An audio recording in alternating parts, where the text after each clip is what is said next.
उद्धव ठाकरे जी ने भारतीय जनता पार्टी को धोखा देकर, कुर्सी की गद्दी के लालच में आकर उनके साथ जाकर के मिल गए जिनके खिलाफ बाला साहब देवरस सारी जिंदगी लड़ते रहे, वही कांग्रेसी और वही एनसीपी के साथ जाकर के मिल गए। और किस लिए मिले? कुर्सी के खातिर। विचारों का बलिदान दे दिया, वैचारिक पृष्ठभूमि को भूल गए। जो राष्ट्रवादी ताकतों के साथ खड़े होते थे, उन लोगों ने नए चेहरे, नए नकाब, नए मुखौटे पहन करके वो खड़े हो गए। लेकिन आप जानते हैं, असली असली होता है, नकली नकली होता है। नकली रह गया, असली वापस आ गया और भारतीय जनता पार्टी के साथ मिलकर के फिर से राष्ट्रवादी तरीके से सरकार बनी है। और यह सरकार विकास के लिए बनी है। यह सरकार सबका साथ, सबका विकास, सबका विश्वास, सबका प्रयास के लिए बनी है। और मैं पूछना चाहता हूं, कौन सी मजबूरी थी उद्धव ठाकरे जी को कि पालघर के साधुओं की हत्या, जो निर्मम हत्या हुई थी, उसके केस को सीबीआई को देने में कौन रुकावट आ गई थी? किसने रुकावट दी थी? कहां चला गया तुम्हारा वैचारिक पृष्ठभूमि? कहां चली गई आपकी विचारधारा? अरे सत्ता के पीछे इतने मिट गए, इतने समाप्त हो गए, इतने छोटे हो गए।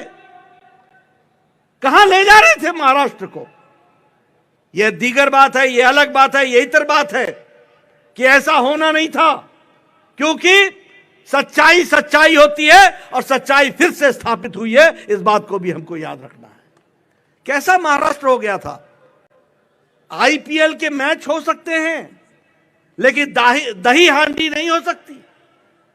आईपीएल के मैच हो सकते हैं, लेकिन गणेश उत्सव नहीं मनाया जा सकता है।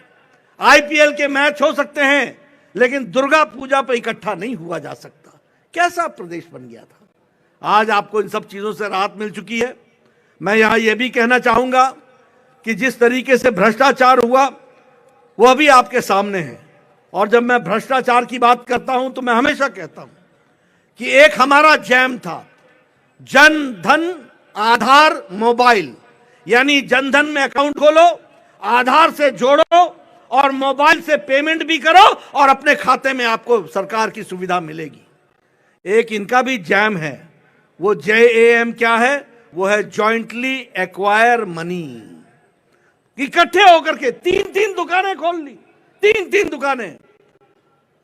पहले उद्धव ठाकरे की शिवसेना को अर्पण करके आओ, फिर कांग्रेस को करो, फिर एनसीपी को करो, 3-3 दुकानें खोल गई, कोई काम नहीं। और आज महाराष्ट्र भ्रष्टाचार मुक्त हो चुका है और विकास युक्त हो चुका है, इसको भी याद रखने की जरूरत है। और अगर मैं कहूं डीबीटी, तो हमारा था डायरेक्ट बेनिफिट ट्रांसफर, यानी जो पात्र है उसको डायरेक्ट बेनिफिट का ट्रांसफर हो जाए। और इनकी डीबीटी क्या थी? इनकी डीबीटी थी dealership, D for dealership, B for brokerage और टी फॉर ट्रांसफर। ट्रांसफर में पैसे कमाओ, दलाली में पैसे कमाओ और डीलरशिप में पैसे कमाओ। यही धंधा बन चुका था। ऐसी सरकार को आपने उखाड़ करके फेंक दिया।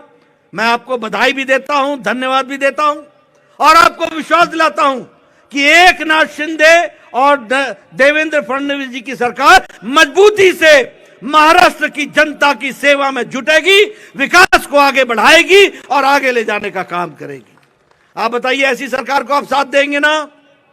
आप ऐसी सरकार को साथ देंगे ना? ऐसी सरकार महाराष्ट्र में चाहिए ना? ऐसी सरकार महाराष्ट्र में चाहिए ना? ऐसी सरकार महाराष्ट्र में चाहिए ना?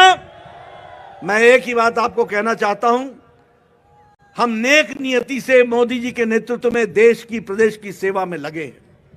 यहां एक एक बैठा हुआ कार्यकर्ता राष्ट्रभक्त है।